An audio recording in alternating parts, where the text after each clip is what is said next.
The morning sun cast long shadows across the quiet streets of Manchester as Sarah Goldman hurried toward the Beth Shalom Synagogue. Her footsteps echoed against the pavement, mixing with the distant sounds of the city waking up. She clutched her prayer book tighter, thinking about the community gathering plan for later that day. The synagogue had been their safe haven for decades, a place where families came together to celebrate, mourn, and find comfort in their shared faith. Sarah had grown up in this neighborhood, watching the community flourish around the beautiful stone building that housed their synagogue. Her grandmother had been one of the founding members back in the 1950s, and now Sarah served on the board, helping to organize events and maintain the strong bonds that held their community together. The synagogue wasn't just a place of worship. It was the heart of their neighborhood, where children learned Hebrew, families celebrated weddings, and elderly members found companionship during difficult times. As she approached the familiar entrance, Sarah noticed something felt different. The usual peaceful atmosphere seemed disturbed, though she couldn't quite put her finger on what was wrong.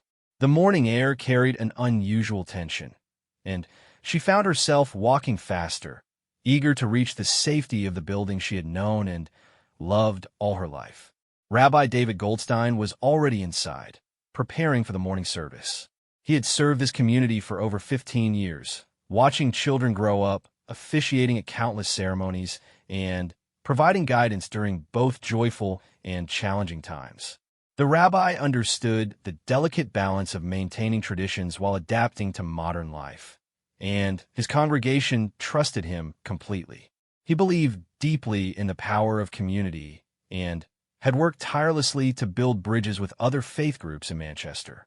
The synagogue itself was a modest but beautiful building with stained glass windows that caught the morning light and cast colorful patterns across the wooden pews. The Torah scrolls, carefully maintained for generations, rested in their ark at the front of the sanctuary.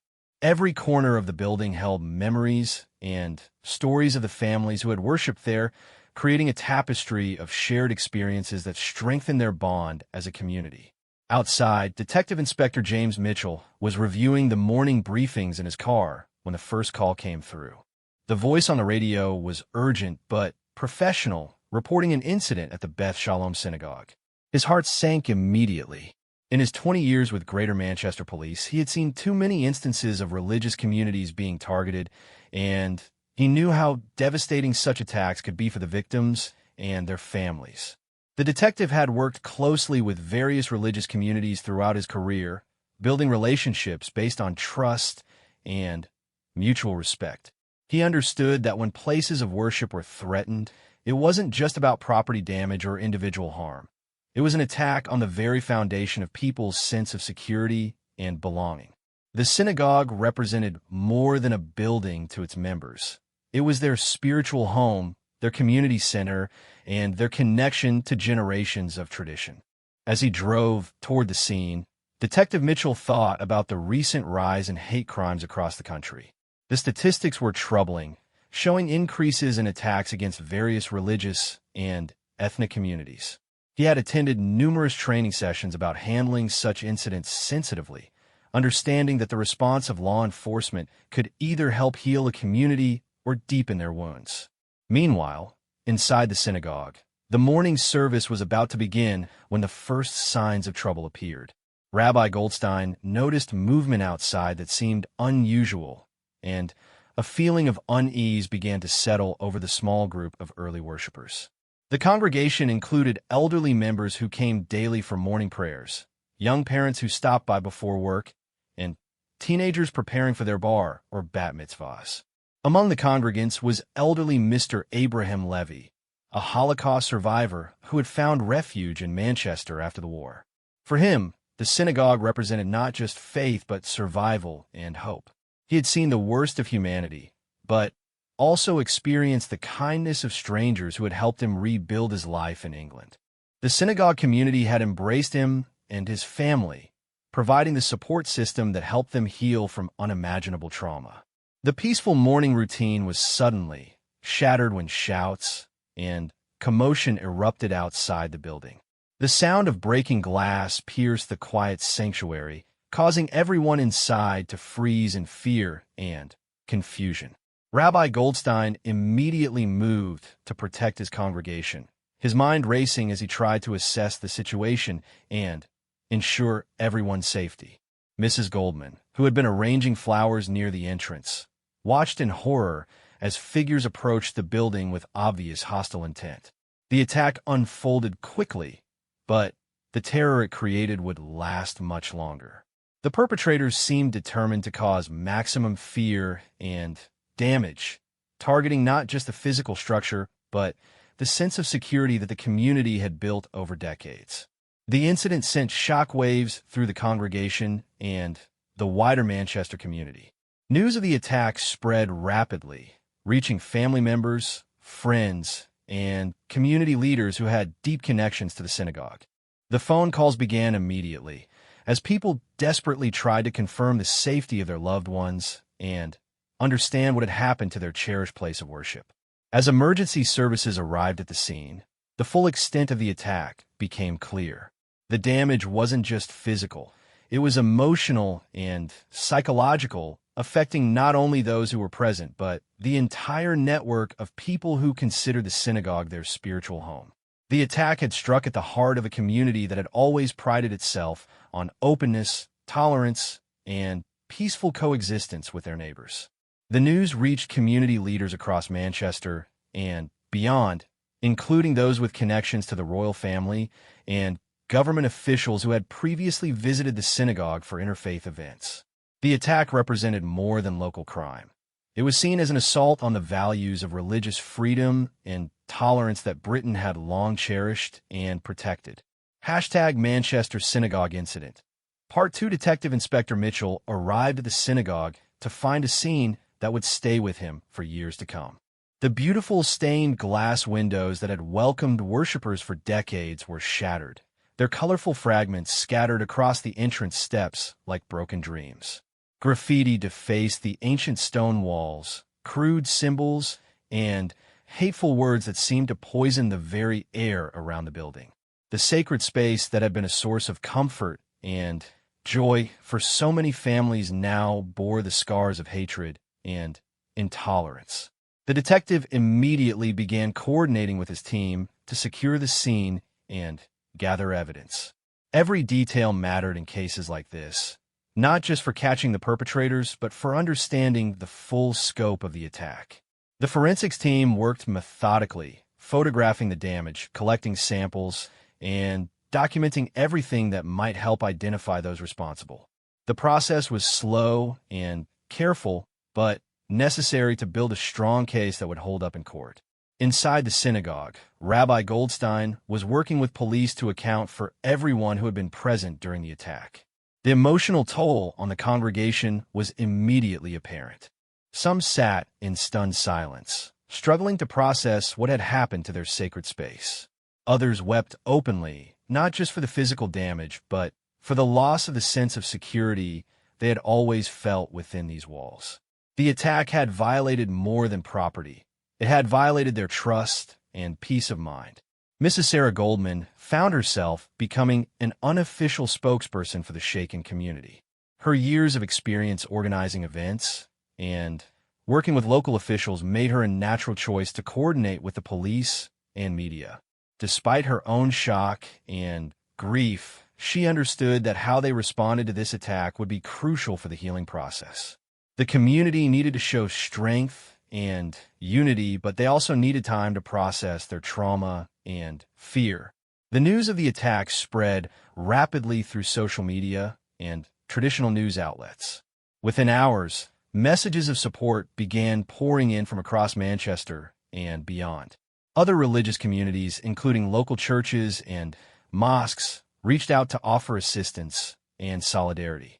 The mayor's office issued a strong statement condemning the attack and promising full support for the investigation. The response demonstrated that while hatred might have targeted one community, it had actually strengthened the bonds between different groups throughout the city.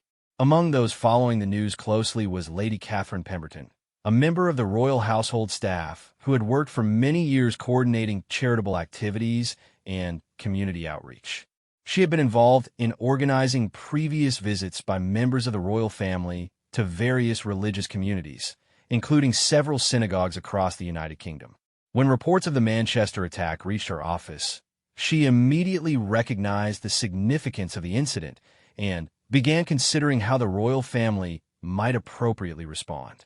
Lady Pemberton understood that royal involvement in such matters required careful consideration and planning. Any response needed to be genuine, meaningful, and helpful rather than merely symbolic. She began reaching out to her contacts in the Jewish community leadership and interfaith organizations to better understand the specific needs of the Manchester congregation and how royal support might be most beneficial. Meanwhile, at Clarence House, King Charles was reviewing his daily briefings when the Manchester Synagogue attack was brought to his attention. The king had long been a champion of interfaith dialogue and religious tolerance, having spent years building relationships with leaders from various faith communities across Britain and the Commonwealth. News of the attack deeply troubled him, not just as a monarch concerned about his subjects, but as someone who personally understood the importance of faith communities in providing stability and support to their members. King Charles had visited numerous synagogues throughout his years as Prince of Wales, participating in Holocaust remembrance ceremonies and celebrating Jewish contributions to British society. He had developed personal relationships with many rabbis and community leaders, and he understood that attacks like the one in Manchester affected not just the immediate victims, but the entire network of Jewish communities across the country. The king recognized that this was a moment when royal leadership could make a meaningful difference. The king's private secretary, Sir Thomas Hartwell, was tasked with gathering more detailed information about the incident and the affected community. Sir Thomas had years of experience managing royal responses to various crises and understood the delicate balance required when the monarchy engaged with sensitive social and political issues. He began coordinating with government officials, police leadership, and community representatives to understand how the royal family could best support the victims and demonstrate the nation's commitment to religious tolerance. Back in Manchester, the Jewish community was beginning the difficult process of cleaning up and moving forward. Volunteers arrived throughout the day, offering to help with repairs, providing food for those who had been traumatized, and simply offering their presence as a show of support. The response from the broader community was overwhelming, with people of all backgrounds contributing time, money, and emotional support to help their Jewish neighbors recover from the attack. Rabbi Goldstein found himself in the difficult position of providing spiritual leadership while dealing with his own shock and anger about the attack. He had always preached about the importance of love, conquering hate, but now he had to find a way to help his congregation process their fear and anger while maintaining their faith in humanity. The rabbi knew that their response to this tragedy would set the tone for how the community would heal and move forward. The investigation was progressing rapidly, with Detective Mitchell's team following several promising leads. Security cameras in the area had captured footage of the perpetrators, and witnesses were providing valuable information about the attack. The detective was confident that arrests would be made soon, but he also knew that catching the criminals was only the first step in helping the community recover from this trauma. As evening approached, an impromptu vigil began forming outside the damaged synagogue. People of all faiths and backgrounds gathered, holding candles and signs expressing solidarity with the Jewish community. Christian pastors stood beside Muslim imams, Hindu priests, and Sikh leaders, all united in their condemnation of hatred and violence. The gathering grew throughout the evening, transforming from a small group of supporters into a powerful demonstration of Manchester's commitment to religious tolerance and community solidarity. The vigil was both heartening and heartbreaking for the synagogue community. While they were deeply moved by the outpouring of support, the very need for such a gathering reminded them of the reality they now faced. The attack had changed something fundamental about their sense of security and belonging, and even the strongest show of community support couldn't immediately heal those wounds. News of the vigil and the broader community response reached media outlets across the country and internationally. The story was no longer just about an attack on a synagogue.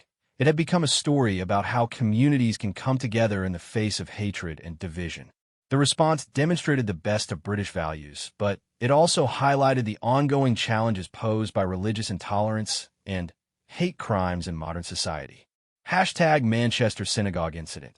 Part 3, the following morning, brought a mixture of hope and continued anxiety for the Beth Shalom community.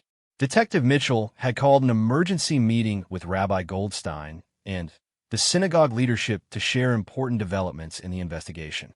The police had made significant progress identifying the perpetrators through security footage and witness testimony, but the detective wanted to discuss the broader implications of the attack and the ongoing security concerns facing the community. Rabbi Goldstein arrived at the police station accompanied by Sarah Goldman and 2 other board members. The walk through the sterile corridors felt surreal after the warmth and familiarity of their synagogue. Detective Mitchell greeted them with a mixture of professional confidence and genuine compassion, understanding that these community leaders were still processing the trauma of the previous day's events while trying to provide strength and guidance to their congregation. During the briefing, Detective Mitchell revealed that the attack appeared to be part of a coordinated effort by a small group of individuals with known connections to extremist organizations. The investigation had uncovered evidence suggesting that similar attacks might have been planned against other religious sites in the region. This information was both alarming and validating for the synagogue leadership, confirming that they had been targeted not for anything they had done, but simply for who they were and what their community represented. The detective also shared that the investigation had attracted attention from national security agencies, given the potential connections to organized hate groups. While this meant additional resources would be available for the investigation, it also underscored the seriousness of the threat they had faced. Rabbi Goldstein felt a chill as he realized how much worse the attack could have been and how vulnerable their community remained to future incidents. Meanwhile, at Clarence House, King Charles was receiving his own briefing about the Manchester incident from his security advisors and liaison officers who worked with various government departments. The king learned about the investigation's progress and the broader context of rising hate crimes against religious minorities across the United Kingdom. The briefing included statistics that painted a troubling picture of increasing intolerance and violence directed at various faith communities. King Charles had always believed that the monarchy had a special responsibility to protect and support all of Britain's diverse communities, regardless of their faith, ethnicity, or background. The Manchester Synagogue attack represented exactly the kind of incident where royal leadership could make a meaningful difference, both in supporting the immediate victims and in sending a broader message about British values and tolerance. The king instructed his private secretary to begin making arrangements for a personal response to the Manchester incident. However, he wanted to ensure that any royal involvement would be genuinely helpful rather than merely ceremonial. Sir Thomas Hartwell began reaching out to Jewish community leaders across the country to understand the most appropriate and meaningful way for the king to demonstrate his support and concern. Back in Manchester, the synagogue community was struggling with practical decisions about how to move forward. The building needed extensive repairs before it could be used for services again, but many community members were also grappling with whether they would feel safe returning to the space that had been violated. Some families were considering transferring to other synagogues in the region, while others were determined to rebuild and reclaim their spiritual home. Mrs. Goldman found herself at the center of these discussions, helping families work through their fears and concerns while also coordinating with contractors and insurance companies about the physical repairs. The damage was more extensive than initially apparent, with some of the building's infrastructure affected by the attack. The costs would be substantial, and while insurance would cover much of the expense, the community would need to raise additional funds for complete restoration. The response from the broader Jewish community across Britain was overwhelming. Donations began arriving from synagogues in London, Birmingham, Leeds, and other cities where Jewish communities had heard about the attack. The chief rabbi's office issued a statement of support and announced that a special fund would be established to assist with both the physical repairs and the emotional support services that would be needed for the congregation. Among those reaching out was Rabbi Jonathan Miller from London's West End Synagogue, who had worked with King Charles on several interfaith initiatives over the years. Rabbi Miller understood the unique position of the royal family in British society and recognized that royal support for the Manchester community could have a powerful impact both locally and nationally. He began conversations with palace officials about the possibility of a royal visit to show solidarity with the victims. These conversations eventually reached Lady Catherine Pemberton, who recognized an opportunity to coordinate a meaningful royal response to the crisis. She had been researching previous royal visits to synagogues and other religious sites following traumatic incidents, studying what had worked well and what lessons could be learned from past experiences. The key was ensuring that any royal involvement would genuinely support the community's healing process rather than creating additional stress or media circus. Lady Pemberton began developing a proposal for King Charles to consider, outlining several possible ways the royal family could demonstrate support for the Manchester Synagogue and the broader principle of religious tolerance. The options range from a personal message of support to a formal visit, each with different implications for the community and the broader public discourse about hate crimes and religious freedom. The proposal emphasized the importance of consulting closely with the synagogue leadership to ensure that any royal involvement would be welcomed and helpful.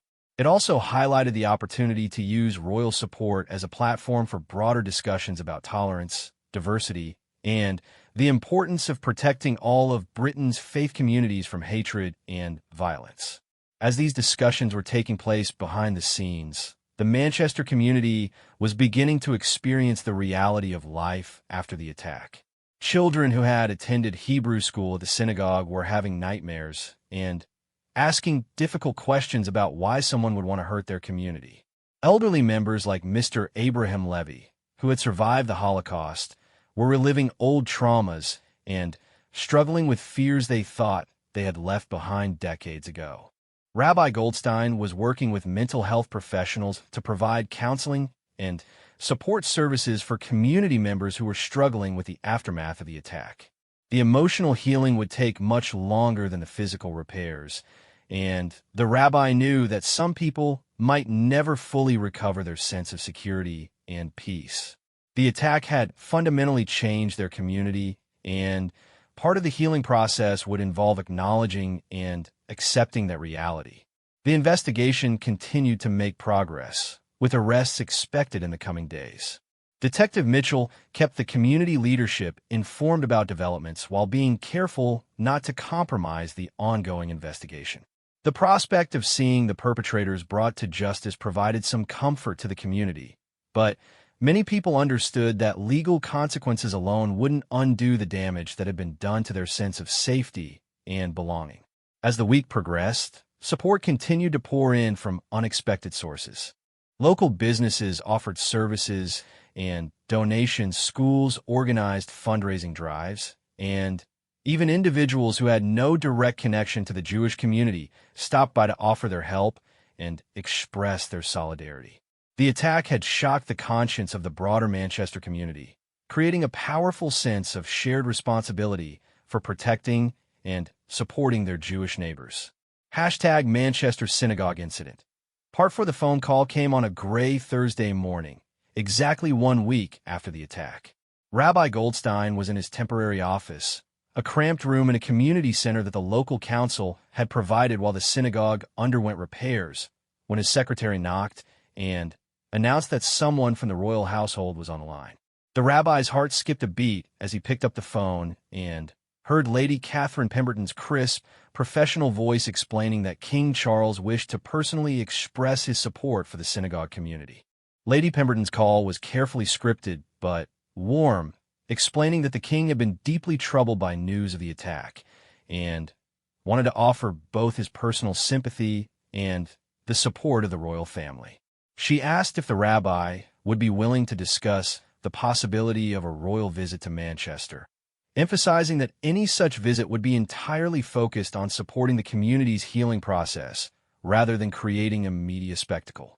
Rabbi Goldstein found himself struggling to process the magnitude of what he was hearing.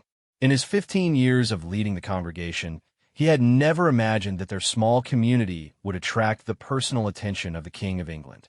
Yet the offer felt genuine rather than merely ceremonial, and he could sense that Lady Pemberton understood the delicate nature of the situation and the real needs of his traumatized congregation. After consulting with Sarah Goldman and the other board members, Rabbi Goldstein called Lady Pemberton back to accept the king's offer of support. They began planning what would be a carefully orchestrated but meaningful visit that would provide comfort to the community while respecting their need for privacy and healing. The planning process revealed the complexity of royal visits, with security requirements, media management, and protocol considerations that the synagogue leadership had never before had to navigate. Meanwhile, Detective Mitchell was preparing to announce the arrests of 3 individuals connected to the synagogue attack. The investigation had revealed a disturbing pattern of online radicalization and planning that extended beyond the immediate incident. The arrest would be a significant milestone for the community, providing some sense of justice and closure, but the detective knew that the legal process would be long and potentially re-traumatizing for the victims. The news of the impending arrests leaked to local media before the official announcement, creating a buzz of activity around the synagogue and the community center where services were being held. Reporters began reaching out to community members for interviews, and camera crews appeared on the streets surrounding the damaged building. The renewed media attention was both validating and overwhelming for people who were still processing their trauma. Sarah Goldman found herself serving as the primary spokesperson for the community, carefully balancing their desire for privacy with the need to share their story and maintain public support. She had become skilled at deflecting inappropriate questions while sharing enough information to keep the public engaged and supportive. The media attention was intense, but generally sympathetic, with most journalists showing respect for the community's pain and resilience. As word of the royal visit began to circulate quietly within the community, reactions were mixed but generally positive. Some members were thrilled at the prospect of meeting the king and having their story recognized at the highest levels of British society. Others worried about the additional attention and scrutiny that a royal visit would bring, particularly given their ongoing concerns about security and privacy. Mr. Abraham Levy, the elderly Holocaust survivor, had a particularly complex reaction to news of the royal visit. On one hand, he was deeply moved that the king would personally acknowledge their suffering and show solidarity with their community. On the other hand, the formal protocols and security measures reminded him of other times in his life when official attention had not been benevolent. Rabbi Goldstein spent considerable time talking with Mr. Levy and other elderly members to address their concerns and ensure they felt comfortable with the planned visit. The royal household staff worked closely with local police and synagogue leadership to plan every detail of the visit. Security was obviously a primary concern, given the recent attack and the ongoing investigation. But the palace staff also wanted to ensure that the visit would be genuinely meaningful for the community rather than simply a photo opportunity. They studied the synagogue's history, learned about the specific families affected by the attack, and consulted with experts on trauma and community healing. King Charles himself was personally involved in planning the visit, reviewing briefing materials about the synagogue's history and the individuals he would meet. The king had extensive experience with such visits throughout his decades of public service, but he understood that each situation required a unique approach. The Manchester synagogue community had suffered a specific type of trauma that required careful sensitivity and genuine empathy. The planned visit was scheduled for the following week, giving both the community and the royal staff time to prepare properly. Rabbi Goldstein announced the visit to the congregation during their Friday evening service at the temporary location, emphasizing that the king's presence represented not just personal sympathy, but a broader statement about British values and the importance of protecting all faith communities. The announcement created a buzz of excitement and nervous energy throughout the congregation. Families began discussing what they would wear and what they might say if given the opportunity to speak with the king. Children who had been traumatized by the attack suddenly had something positive to anticipate, a distraction from their fears and anxieties about returning to their damaged synagogue. Local government officials and interfaith leaders also began preparing for the royal visit, recognizing it as an opportunity to demonstrate Manchester's commitment to religious tolerance and community solidarity. The mayor's office coordinated with the palace staff to ensure that the visit would highlight not just the Jewish community's suffering, but also the broader response of support and unity that had emerged in the wake of the attack. Security preparations for the visit were extensive, but carefully managed to avoid creating additional anxiety for a community that had already experienced violence and intimidation. The police worked with royal protection officers to develop a plan that would ensure the king's safety while maintaining a welcoming and non-threatening atmosphere for the synagogue members and their families. As the date of the visit approached, repair work on the synagogue building continued at an accelerated pace. While the building wouldn't be fully restored in time for the royal visit, workers were making every effort to clean up the most visible damage and begin the process of rebuilding the sanctuary. The progress provided hope for the community, demonstrating that their sacred space could indeed be restored and reclaimed. The broader Manchester community was also preparing for the royal visit, with local businesses and organizations offering support and volunteers stepping forward to help with logistics. The visit had become more than just a royal engagement. It was evolving into a community-wide demonstration of values and solidarity that would be remembered long after the king's departure. Rabbi Goldstein spent his evenings preparing remarks for the visit, trying to find words that would convey both the depth of his community's pain and their determination to rebuild and continue their traditions. The rabbi understood that his words would be heard not just by the king, but by the broader public, and he wanted to ensure that the message was one of resilience, faith, and hope despite the hatred they had experienced. #Manchester Synagogue Incident. Part 5. The morning of King Charles's visit dawned bright and clear, a welcome change from the gray skies that had seemed to mirror the community's mood since the attack 2 weeks earlier.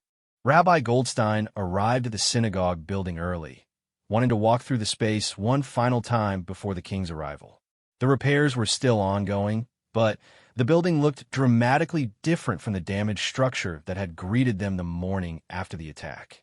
The broken stained glass windows had been carefully removed and were being restored by craftsmen who specialized in religious artwork. Temporary clear glass panels allowed light to enter the sanctuary while protecting the space from weather.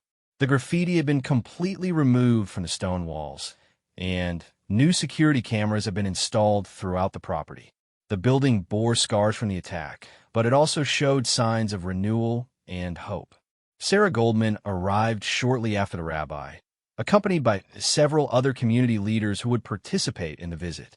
Everyone was dressed in their finest clothes, but there was an underlying nervousness that went beyond typical pre-event jitters. This was their opportunity to represent their community to the King of England, to share their story and demonstrate their resilience in the face of hatred and violence. At precisely 10 o'clock, the royal motorcade arrived at the synagogue.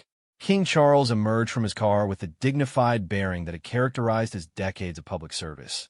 But his expression conveyed genuine warmth and concern rather than formal protocol. He was accompanied by a small entourage that included Lady Catherine Pemberton, security personnel, and a representative from the local government who would help coordinate the visit. The king's first stop was the sanctuary itself, where Rabbi Goldstein provided a tour that highlighted both the damage that had been done and the progress of the restoration efforts. King Charles listened intently, asking thoughtful questions about the synagogue's history, the significance of various religious artifacts, and the impact of the attack on the congregation. His questions revealed a deep understanding of Jewish traditions and the central role that synagogues play in community life. Standing in the damaged sanctuary, King Charles delivered impromptu remarks that would be remembered by everyone present for years to come. He spoke about the importance of religious freedom in a diverse society, the particular significance of protecting minority communities, and his personal commitment to ensuring that all of Britain's citizens could practice their faith without fear of persecution or violence. His words were carefully chosen, but clearly heartfelt, demonstrating both his understanding of the situation and his genuine empathy for the victims. The king then met individually with several families who had been directly affected by the attack. Mr. Abraham Levy, despite his initial concerns about the visit, found himself deeply moved by the king's personal attention and understanding. King Charles spent considerable time talking with the elderly survivor, acknowledging both his personal history and his current experience as a victim of hatred. The conversation touched on themes of resilience, memory, and the importance of never forgetting the lessons of history. Young families with children were particularly grateful for the king's attention to their unique concerns. Several parents had struggled to explain the attack to their children and help them process their fears about returning to the synagogue. King Charles spoke directly with several young people, asking about their experiences and their hopes for the future. His genuine interest in their perspectives helped demonstrate that their voices and concerns mattered to the highest levels of British society. The visit also included a meeting with a broader community of supporters who had rallied around the synagogue in the weeks following the attack. Representatives from local churches, mosques, and other religious organizations were present, along with community leaders, local business owners, and volunteers who had contributed to the recovery efforts. King Charles emphasized the importance of this interfaith solidarity, praising Manchester's response as an example of British values at their best. Detective Inspector Mitchell briefly met with the king to provide an update on the investigation and prosecution of the perpetrators. While the legal process was still ongoing, the detective was able to confirm that significant progress had been made and that the community could expect to see justice served in the coming months. The king expressed his satisfaction with the police response and his confidence in the British justice system's ability to hold the perpetrators accountable. During a private moment with Rabbi Goldstein and the synagogue leadership, King Charles made a personal commitment to continued support for the community's recovery efforts. This wasn't just ceremonial language. The king outlined specific ways that the royal family could continue to assist with both the practical aspects of rebuilding and the broader work of promoting interfaith understanding and religious tolerance throughout the United Kingdom. The visit concluded with King Charles planting a tree in the synagogue's garden, a symbolic gesture representing renewal, growth, and hope for the future. The tree planting was witnessed by the entire congregation, many of whom had gathered despite the ongoing renovations to be present for this historic moment. Children who had been traumatized by the attack helped water the newly planted tree, transforming the space from one associated with violence into one representing hope and resilience. As the royal motorcade departed, the atmosphere around the synagogue was markedly different from the fear and despair that had characterized the community immediately after the attack. While the trauma wasn't erased and the healing process would continue for months or years, the visit had provided a powerful demonstration that the community wasn't alone and that their suffering had been acknowledged at the highest levels of British society. In the days following the visit, media coverage was extensive but respectful, focusing on the king's message of tolerance and the community's remarkable resilience. The story became a symbol of how British society could respond to hatred and division with unity and support. International media also picked up the story, highlighting Britain's commitment to protecting religious minorities and standing against extremism.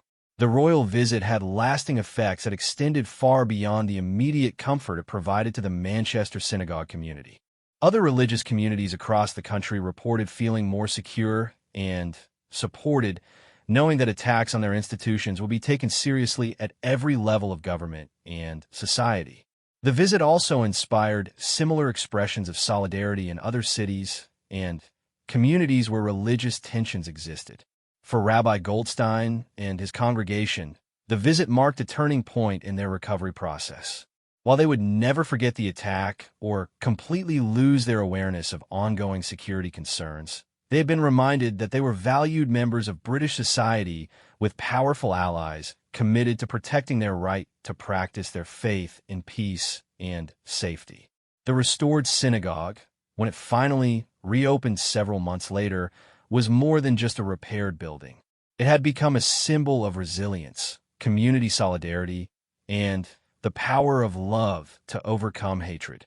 The tree planted by King Charles grew steadily in the synagogue garden, its branches reaching toward the sky as a living reminder that even the darkest moments could give rise to new growth and renewed hope. The Manchester Synagogue incident and King Charles's response became a case study for how society should respond to hate crimes and support victimized communities.